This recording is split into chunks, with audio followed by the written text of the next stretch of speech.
Hello and welcome into commodity culture, where our goal is to make you a better investor in the commodity sector. My name is Jesse Day, and on this episode, I'm excited to welcome John Feneck to the program, a veteran of the finance industry with stints at Merrill Lynch, JP Morgan Chase, Sprott, and more. He is currently the founder and CEO of Feneck Consulting. Both gold and silver mining stocks are on an absolute tear recently, but John thinks we're still in the early innings of what he calls a generational opportunity. John shares the names he's currently invested in the sector, including some recent additions to his portfolio and one name that he is mentioning for the first time on this show. We also talk about why he's bullish on tungsten, why the broad market is set for a big correction ahead, and so much more, so strap yourselves in for my conversation with John Feneck. John Feneck, great to have you back on Commodity Culture. Obviously, very exciting times for precious metals markets right now. I want to start by honing in on gold, because here we are, new all-time highs, breaking above 3,600 after a 4-month consolidation. What do you make of this breakout, and are we still in the early stages of this gold bull market in your view? Thanks for having me, Jesse. Yeah, I would say we're not in the early stages. I mean, gold, if you look at GLD, for those that want to look at a chart, has been ripping for months and months, right? Like September 2022 was the low for GDX and J, and gold was probably 1600-ish then. I mean, like it's doubled since then. So anytime a commodity doubles, you have to look at the RSI, the relative strength index. You have to do these kind of things, different metrics to make sure and check your thesis. We do this in a bull run like this. I'm doing this every day. I'm not kidding. Like I'm not like taking one day off from checking myself. And I sold something yesterday with an RSI of 84. Like once you get above 70, it's sort of like you start thinking about selling. Then 75 to 80 in a rally is sort of there. I mean, just to give your listeners some perspective, when we went on camera, the RSI is at 76 on gold. So like it's already elevated, but it's elevated for a reason. The US economy is starting to turn over, and we can talk about that as we move forward. But keeping on gold, look, I mean, a lot of the banks have acquiesced, right? They started to do this first quarter of this year, 33,000, 3,200, 3,500 targets. Now those targets are more like 3,500 to 4,200. And sitting here, let's say at a round number of 3,600, you've got a lot of upside to 4,200. I don't even know what $600 in gold means to most of the gold stocks I own, but it means very good things.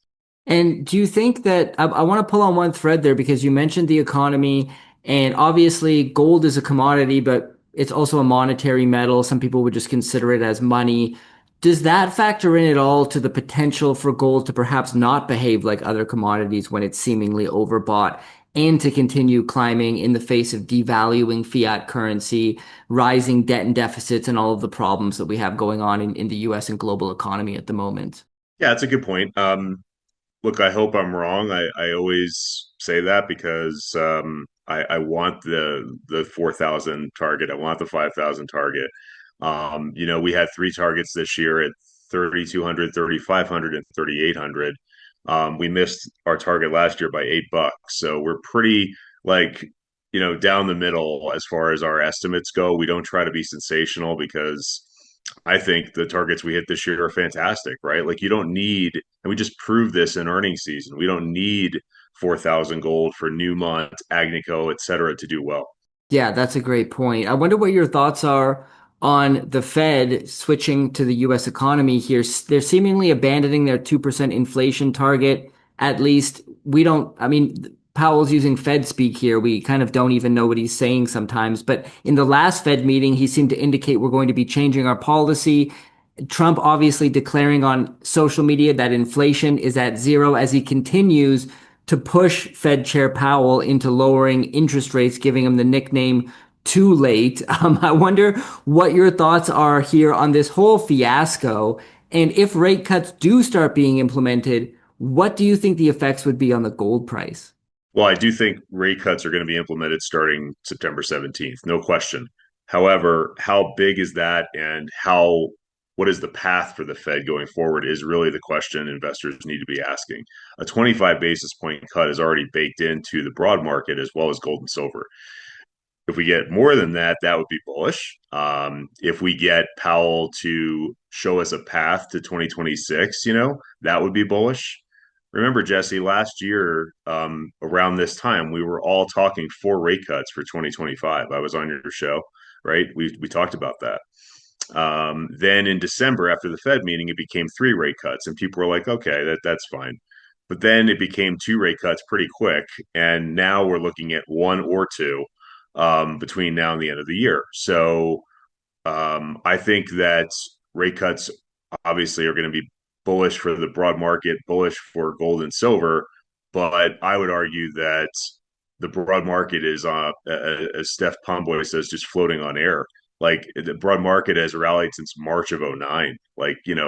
My message to investors is look at your 401k statement over the last 15 and a half years and ask yourself a tough question, which is, was this my expertise or is this partially luck or all luck? Right. I mean, like you have to start taking some money off the table if you're in the NASDAQ and some of these aggressive ETFs.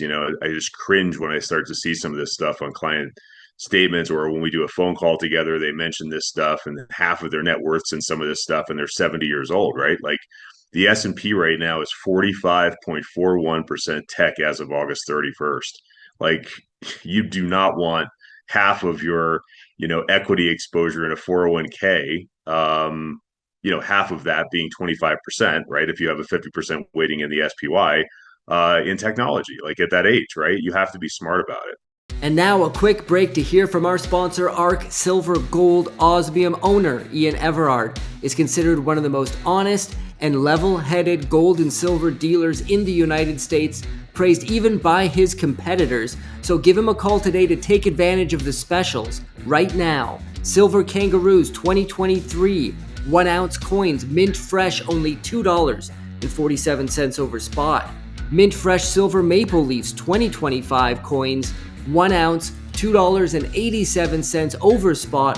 While supplies last. Reach out today at 307-264-9441 or by email at ian@arksgo.com and make sure to tell him that Commodity Culture sent you. And now, back to the interview. Yes, absolutely. And the broad market looking very overvalued by a number of metrics. We're going to dive a little bit deeper into that later. But firstly, I want to talk about silver also putting in a fantastic performance, up over $41 at this point. A lot of people are talking about $50 silver before end of the year. I know your partner and friend Don Durrett has been talking about that in some of our previous conversations over on the VRIC Media channel. Do you think that's a realistic target? And what are your overall thoughts on the silver sector here? Yeah. So on your show last year, even though silver was my largest holding, physical silver and SLV or any of the ETFs out there, we never talked about it breaking 30 ever. We, in fact, said it wouldn't break 30, but we were going to be patient. So we added to silver last year 5 times, from 23 an ounce all the way to 30 when it broke out, right? And then we stopped adding to it. We're just riding it now because it's a 10% weighting in our portfolio. That's a lot. So yeah, I have every incentive to tell you silver's going to 100. I'm not going to say that. I think at 41, you've got some resistance between 42 and 43. We keep knocking on that, and it's sort of just fluctuating right now. We have to get through that level. But honestly, after that, it's all the way to 50. What Don Durrett and I talk about, though, is that 50 is not really the target here. 50 is an old target given that you have to inflation adjust, and that would get you closer to 68 to 70 an ounce. So that's really our target for next year. We think 50 could be achieved by, say, January. And believe me, if the Fed is more dovish, that will be accelerated, right? So silver's looking great. The silver equity ETFs are looking great. SILJ is the equivalent of GDXJ for silver miners, and it includes a lot of the mid tiers like Core, First Majestic, etc. That thing is cranking right now. It's up, I think, 80 or 90% year to date. But what's interesting is that ETF didn't start SILJ until I believe January of 2013. So you don't really have, as an investor, a way to look back and see how that thing would have performed in 2010 or 2011, right? But I'm telling you, it's going to be higher than the historic chart is. And so that's what we expect. 23 was the all time high, I think, on SALJ roughly. And now we're over 20. So we think 23 is an easy target going into next year. If you want, I can go through some of the other ETFs while we're on the subject. Yeah, please do. Okay, so GDX is the largest, name out there. It's got over 15 billion US in it. Feneck has run it for many years. What's interesting about GDX is that it already has touched and eclipsed the high, right, from a decade plus ago. Then GDXJ is the really interesting one, which is our second largest holding behind silver. In that we're trading around 86, 87 or something. The all-time high is 179. It's just mind-blowing. So, you have to go back and look at those 15 to 20-year charts and say, wow, this thing still can run. When Don Durrett and I were on stage here at Beaver Creek a day ago, we got, a question about like, is this bull run over? And we're like, no, this is like the third inning maybe of the equity run because the producers have run, yes. The mid tiers have started to run, yes, but then a lot of the mid tiers still haven't moved that much, and the juniors haven't moved much at all. I mean, it really just depends. The positive thing I'm seeing on the junior side is that the volume is really picking up. Like I get that question more from high net worth investors more than anything. Like if I get into this thing, how do I get out? It's a valid question. Some of these stocks trade by appointment. So now we're seeing like 5x, 10x volume on some of these juniors. And we started to see that really since August 1st. August 1st was kind of a key day for Don and I in that the non-farm payrolls read was bad, but they also revised down the previous 2 months. And that wasn't a small revision. That was 258,000 jobs lost. So like that for me was like the all-in moment. And then Powell came in August 22nd on that Friday and was dovish. And then we put like the rest of our money to work, right? Like we have frictional cash at this point in our portfolio. Well, let's dive deeper into the gold and silver mining space because you mentioned there's some very interesting statistics. Obviously, SIL and GDX are both up over 90% or GDX and SIL, yeah, both up over 90% year to date. This is obviously a massive outperformance over the broad market, yet that seems to be where Main Street and the mainstream financial media is still focused, as you mentioned, dealing with some people you were talking to who have so much of their net worth in these overvalued tech stocks. So I guess similar question to before. You're saying we're in the third inning when it approximately when it comes to precious metals miners. Where are you deploying capital when it comes to the gold and silver mining space? Where do you think the most lucrative opportunity lies? Is there still a lot of opportunity in the Agnico Eagles, the Newmonts, and the Barricks? Are you going further down the chain looking at developers and explorers? What are your thoughts there? Yeah, we have a pretty balanced approach between those three buckets that you just named. Near term production developers are even more interesting. Like I just had dinner last night with Denarius Metals. It's DNRSF in the States, DMET in Canada. Jesse, there's this new type of financing out there called Life. I don't know if you're familiar with it, but it's kind of detrimental to some of these stocks because it allows the buyer of shares to immediately sell them if they wanted to and keep the warrant, right? That is a common thing in our sector, which we don't do. Yes. But it really puts artificial pressure on shares. You saw this with Guanajuato Silver. They just did one for 20 million bucks, much bigger than Denarius is. And that thing was underwater until Don mentioned it on the Market Sniper, and the stock went up 25% in one day. So, I mean, like, this is like go time. You have to figure out a strategy and buy something and buy a basket of something. And that's why we kind of stressed, Jesse, that Don's services, my services are all very affordable in the context of a bull market, right? Maybe 2 years ago you couldn't justify it. If you're not aligning yourself with someone like us right now, you're making a huge mistake. This is like lifetime generational opportunity. You're not going to get the same opportunity. I don't think it lasts 10 years like Don. I think it lasts 2 years, like from here. Because if you look at the chart of GDX and J from September of 2022, that was the bottom, right? It wasn't this year. It bottomed there. So like you're looking at already a 3-year run, which a lot of people miss. So yeah, Denarius Metals, they were talking about this at dinner. They were saying, look, we got bombed out, like we lost, 25% of our market cap because we did one of these financings. And I put out a note to my followers. I have a real-time email service after I got off the phone with the chairman. And I just said, hey guys, like this is artificially low. There's nothing wrong here. We should be putting a position on into something like this that just went into production. Don and I pointed out on stage here as well. There's less than 200 producing miners, and Denarius is one of them. So how is this thing trading at 37 cents as we record this? Like that's the opportunity. That's like worth probably 50 to 60 cents by accident by year end, right? Like that's just we don't always go for the home runs, Jesse. Don's more like the home run guy. He's calculating 5,000 gold and $100 silver into all of his comments when you do hear him talk. And I'm always just looking at the near term, right? I'm looking at 3, 6, 12 months. How can this develop? Because I find that most high net worth clients they don't have patience. They're not going to sit around and wait for 3 years for something to work, especially when tech is doing what it's doing and Bitcoin's doing what it's doing and real estate's doing what it's doing. There's too many opportunities. So yeah, that's one that we like in the kind of developer going into production category. Do you want me to go through a couple more now, or Yeah, but before you do, I just wanted to pull on that thread regarding these financings where people immediately sell their shares and keep the warrants. I've heard this called warrant sniping before as well. What's the solution to that? Should companies avoid those type of financings altogether? Because I've seen several examples of this happening, and like you mentioned, 20% drop in the market cap of the company, that's very normal when those sorts of situations occur. Should that incentive be taken away when doing a financing in your view? this is a newer type of financing. I don't think it's going away. It's extremely popular. I've just seen it happen now on the two stocks I mentioned, along with maybe three others. And every single situation, there's a drop for somewhere between 1 and 4 weeks. It's pretty brutal. It's not like you can even appreciate out of it easily.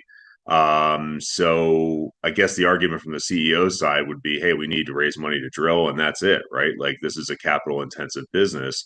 And I understand that. But what I encourage people to do when your stock's bombed out, like don't do a $5 to $10 million raise here. Do a $1 to $2 to $3 million raise and do a non-broker deal potentially where you go out there and talk to people like myself. I've been the lead order myself in 2 deals in the last 30 days, where I'm happy to come in and I don't need a full warrant. I'll take a half warrant or no warrant sometimes if it's like a tungsten play where I know I have conviction. And I know it would take me like 2 weeks to build that kind of a position in the open market, right? As opposed to just writing a check at once. And that's where financings are helpful, Jesse, to high net worth people is they don't want to sit on the bid, all day and try to get filled on some of these juniors. Interesting. Let's continue on with some other names you're watching or investing in right now when it comes to the gold and silver mining space. So, having dinner tonight with Metallic Minerals. I have no idea what the update's going to bring, but I know that they have a project here in Colorado, not far from where the conference is. They're doing a due diligence meeting this week. So they'll probably have some analysts out to site. They're excited about what's happening at La Plata there in Colorado. They also just recently did a financing. Guess what? It was life. I talked to Greg about it. He's not going to do another one of these probably because of what happened. But again, that was like something we put out to people. Hey, the financing was, let's say 17, 18 US. Stock got to 14 during the financing. And I'm just like, this is crazy. You got to buy this here. And now it's at 20, right, as we record this. So it's still not much above the financing. So that's the opportunity in our sector. Pull up a 5-year chart or a 10-year chart on that stock, and there's a ton of upside. The other piece that they have is in the Yukon. So the Yukon's gotten a black eye this year because of Victoria, right? That's a mistake because every company is different. Some of these companies are based 200, 300 miles away from Victoria. Like there's nothing that would be to worry about, but yet people do this, right? So they have two ways to win with this stock. You could do the copper, forward thing in the U.S., or you could do the silver forward thing in the Yukon. And Newmont owns 9.5%, and they just bought more in the financing. So, when you have a big boy in the stock already, whether it's 9% or 15 or 20, it's always a nice vote of confidence for me. Like I know that they have dialogue with someone who could buy them in a bull market already, right? That's always a plus. Um, I let me think here on the gold and silver side. Um, yeah, so there's another stock that we were going to meet. We just met with yesterday. It's called Alkane. So it's ALKEF in the States, ALK in Canada. And these guys were an Aussie-based company. They merged with Mandalay. Mandalay was a super cheap stock that had a really good balance sheet. That's what attracted me originally. They had about 80 million in cash and zero debt. Well, that's now 96 million as of like August in cash in the US dollars. And when I asked them how much free cash flow they're thinking about generating, per quarter in 2026, he said probably 25 million Aussie, which is he said around 16 million US. I have not put that into a calculator, but if that's right, you have 100 million in the bank right now with no debt. You've got another 64 million US coming in the next 12 months with no debt. Like they're probably going to end up acquiring someone else, but currently they have three producing projects. So like that's the kind of thing that's exciting. The stock's at 67 cents as we record this. I don't know how, it's so cheap. He doesn't know how it's so cheap. But those are the opportunities as a value manager that you're going to be seeing as we move forward. On the silver side, we just met with Aftermath Silver for lunch yesterday. Michael's really excited about his MRE that is coming out here like in a month, and basically he thinks he's going to put up a lot more silver than the market thinks. One of the things that's interesting, Jesse, is like the shock at lunch was when you look at his presentation deck. He's talking about silver ounces. He's not talking about silver equivalent. And that's what a lot of companies will put in their deck, the silver equivalent, which isn't cheating. It's just how they report it, right? But when you're talking about like 140 million ounces of silver, plus all the copper he has, plus all the manganese, which is 99.9% battery grade, he said it's like, I mean, I don't want to throw out a number. Let's just say it's not even close to 140 million. It's over 500 million ounces of silver equivalent. So it's like it's just a huge number.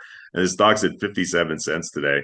So I don't know how the market's up for gold and silver, and the stock is down today. But we bought more today in full disclosure, coming out of that meeting because Eric Sprott and him are good friends.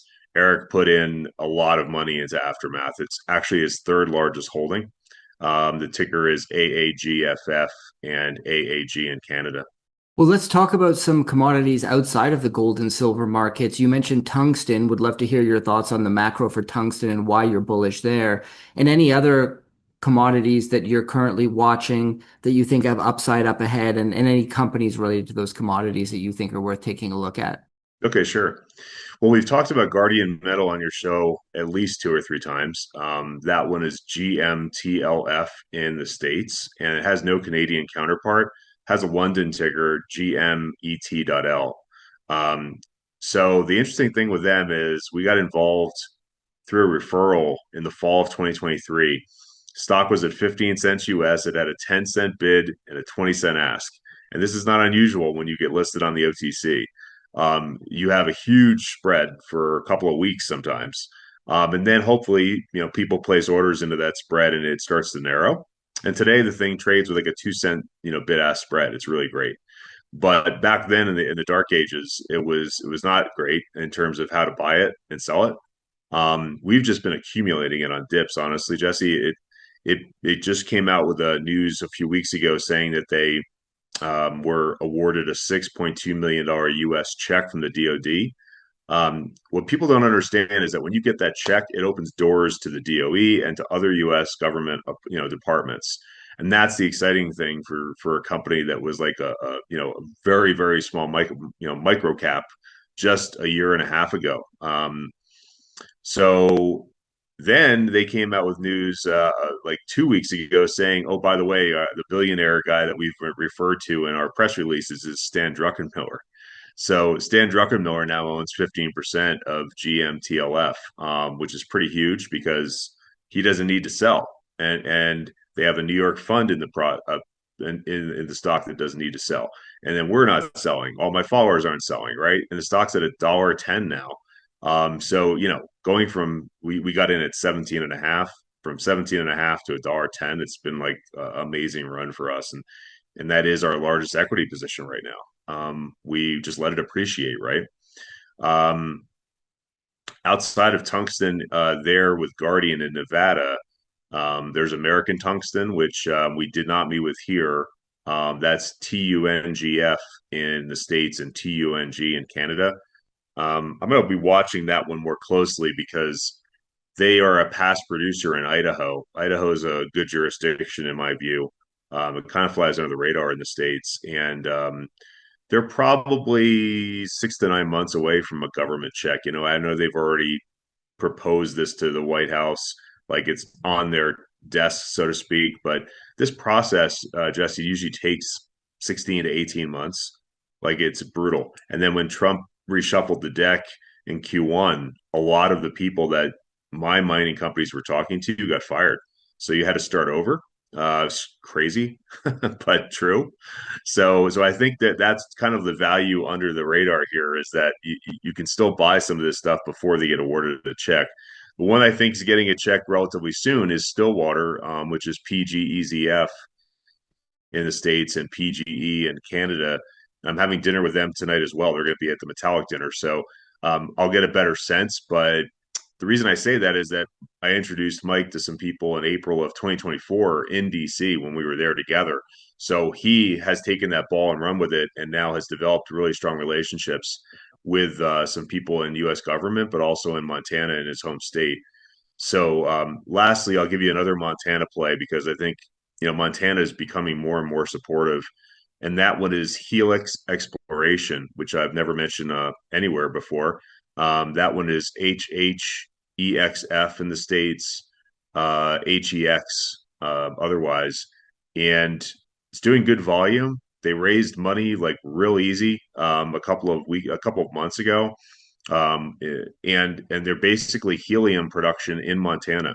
So I'm not claiming to be a helium expert, but what I see as a commodities guy is I'll have to take a couple dozen hours to learn tungsten, right? A couple dozen hours to learn antimony. And now this company approached me as a referral and said, "Hey, we're like in Montana. We know you have a big position there already. We're going into production in a month." So, like, regardless of the commodity in a hot commodities market, I'm interested. And the metrics work. Like they kind of walked me through the free cash flow model, and it looks tremendous. So that's trading at 30 cents US right now. So there's still such good value in our sector as we record this. A lot of the names that you discuss could be considered on the riskier side of the mining stock equation, smaller cap, particularly compared to the big producers and royalty streaming companies. How do you advocate for mitigating that risk? Is it a matter of position sizing, keeping your largest positions in the bigger producers or in an ETF, and then speculating on smaller companies with smaller amounts of capital? Is it also a matter of really understanding the companies you own? What are your thoughts there? Yeah, so we proactively get on the phone with CEOs every week. I talked to 15 last week. I've met with 25 here in 2.5 days. I'm constantly trying to understand public news so that I can relay that message to my followers using that denarius example, right? Where you get a press release that says we're doing a financing for X amount of $1 million through life. And then people see the stock dip and they get scared, right? So having those conversations and being able to articulate that to my clients is super important for me. Um, and we'll continue to do that. We have a real time email service that does that regularly. Yesterday, another stock called Norsemont, right? NRRSF messaged me and said, "Hey, we just saw a 500,000 share block in Europe cross the tape on the short side, and the stock was down 8% at that point of the text.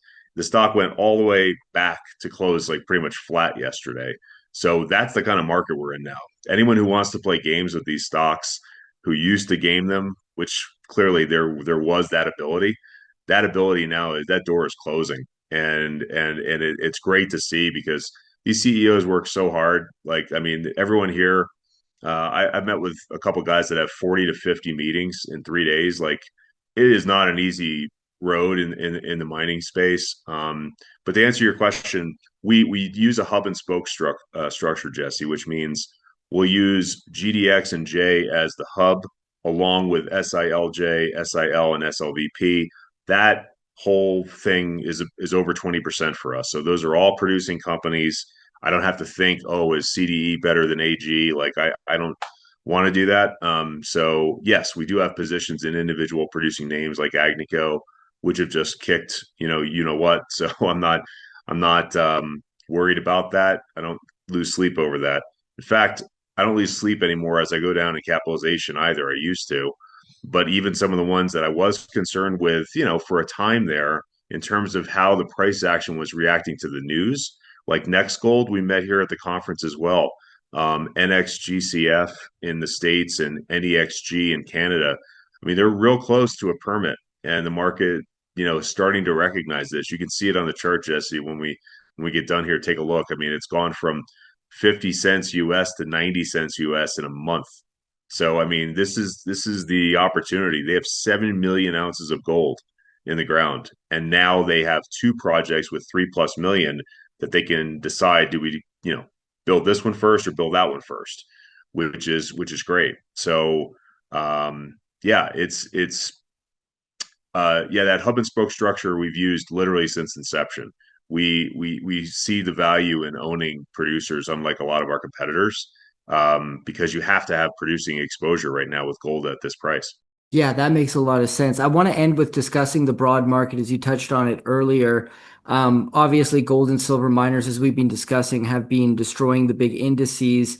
But the mainstream press, I think most people on both Wall Street and Main Street are still focused on the Mag 7, chasing these overvalued tech stocks. You mentioned that the market's running on air, I think quoting Steph Pomboy. I think that is a sentiment that a lot of guests on this show share, but yet we continue to see these big tech stocks slowly grind higher, making new all-time highs, and the S&P and the Nasdaq. Um, how much longer do you think this can go on for? And what are the signs that you're watching that make you believe that we're in far too high levels of valuation at this point? Well, one of the things I said on stage is, the Russell 2000 has obviously 2,000 stocks. Guess how many of those stocks have actual earnings? Less than 1,000. It's pretty crazy that all these financial advisors use IWM, the ETF, to get exposure to small caps, and half of the names don't even have earnings. Like it's really like terrible that use your brain and buy some exposure that isn't like the herd mentality, right? And honestly, our website talks about the Russell because it is the most aggressive U.S. indice. So I don't choose something easy to bench against, and we're crushing the Russell on our performance. So I'm doing it with a lower beta, I would argue, because I've been carrying 8 to 13% cash up until recently all year. So we're not out there. Yes, we're in riskier names, like you pointed out, but risky is like something you have to define, right? Like for me, I think we'll get 10 to 15% pullbacks in the mining space. I do. It's not going to be a straight line up. But 15% off to me would be a gift, right? Because we're still in the framework of a bull market. So you have to buy those dips. Liberation Day was one of those opportunities for investors, right? You had silver down on that Thursday and Friday over 12.5%, not silver stocks, silver, you know? So now everyone wished they bought that dip into the 29 range or wherever it went, right? Because we're at 41 and we're moving to 50. So it's been a tremendous year. I feel blessed. I just can't believe that this is happening finally. It's been a long road. But to answer your question, like the serious money is still in the broad market, right? And so that's where I always tell people, go to your financial advisor and ask hard questions right now. Like, what's your path for the next 12 months? I'm happy that you did all this for me. Thank you. But like, what does the next 12 months look like? What they look like to me, I don't go and give 12-month, views. I always do things kind of like 3 to 6 months, Jesse. But like, it's clear to me if we don't get love from the Fed on September 17th, it's going to be a tough road for the broad market pretty early. Like, you're not going to wait very long to see volatility. Um, and that's coming next week. So yeah. And then if, I got this question too on a recent podcast, like what happens if Lisa or Jerome get removed, from their office? Well, I don't know what that would look like, but if the Fed chair got taken out by Trump, you can be sure gold and silver might dip initially on margin calls. Same with GDX and J, but they would rocket higher after that because you'd have a crisis of confidence to deal with, and the broad market would tank. So, yeah, the thing is, most people are greedy, Jesse. This is more greed than 1999 into 2000, by far, in my opinion. Like it's just time to be realistic and to look at what you have and be thankful for it. Well, John, this has been a fantastic conversation. Tell us about Fennec Consulting. Yeah, sure. I literally started my business 6 years ago tomorrow, here at Beaver Creek. I presented to a group of CEOs, and three of them came up to me and said, "Hey, that was really good. You should be an analyst for or a consultant for mining." So I went back that following Monday with no clients and started that. Um, and then, kind of had a tough road for the first 3 months. It's hard starting a business when you're in, working for like the Merrills and the JPs for most of your life and pretty consistent income, right? But then with the February and March sell off of 2020, I identified that Direction, which is a large ETF provider, wasn't able to keep up with the triple up ETFs that replicated GDX and GDXJ. And I called them 4 or 5 times for comment, crickets. So I wrote an article for Kitco about it, and it just exposed the fact that they were slipping. Um, and two large podcast hosts like yourself hit me up the next day and said, "Hey, that took a lot of guts. Can you come on my show?" I had never done a podcast before. So now I'm doing about 10 of these a month. I'm speaking all over the world. It's just been life changing for me. I'm very grateful. So yeah, so we have a real-time email service. We have phone calls that people can buy with me directly, not my staff. I basically just, talk to people. Like I just got an email from a really nice younger guy who said my mom's kind of crazy and she owns like all this stuff like the S&P and the Nasdaq and doesn't understand anything about what you're talking about. Can we talk for an hour? And so that's great, right? Like if I can help a family like that, and make some income, great. Like why not?